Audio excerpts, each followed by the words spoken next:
Voglia di dolce? Oggi andiamo in campagna e prepariamo un dolce favoloso, conosciuto da pochi, la polacca aversana. Venite che vi racconto la sua storia.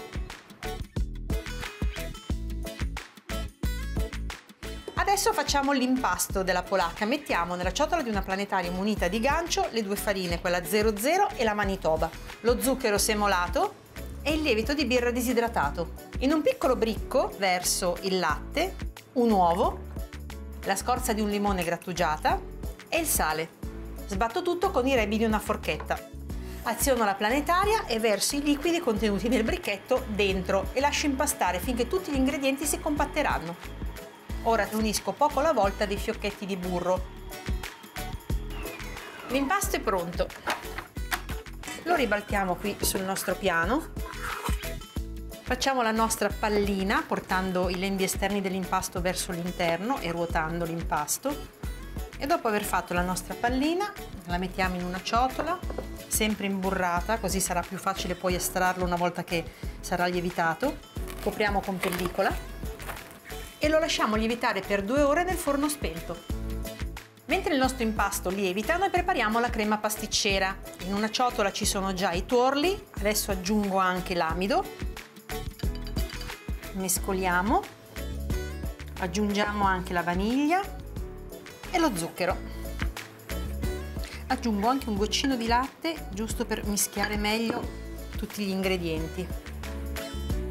Nel frattempo metto il latte a scaldare in un pentolino. Poi ci verso all'interno il composto di tuorli e adesso mescoliamo fino all'addensamento. E possiamo versarla in una pirofila bassa e larga. Guardate che bel colore che ha. La livelliamo per bene, la copriamo con pellicola a contatto e la lasciamo raffreddare a temperatura ambiente. Qui abbiamo il nostro impasto lievitato, mettiamo un po' di farina sul piano, ribaltiamo l'impasto e lo dividiamo in 2 pezzi della stessa dimensione, quindi dello stesso peso. Devono pesare all'incirca 260 grammi l'uno. Gli diamo una forma piuttosto circolare e poi le stendiamo. Dobbiamo ottenere un disco di 23 cm di diametro. Prendo una teglia foderata con carta forno, mettiamo quindi questo disco di pasta sulla teglia e tiriamo nel frattempo anche l'altro.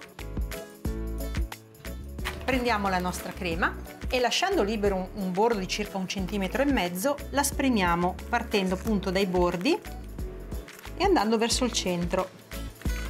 Facciamo un altro giro con la crema tenendo a mente che dobbiamo formare una specie di cupoletta al centro.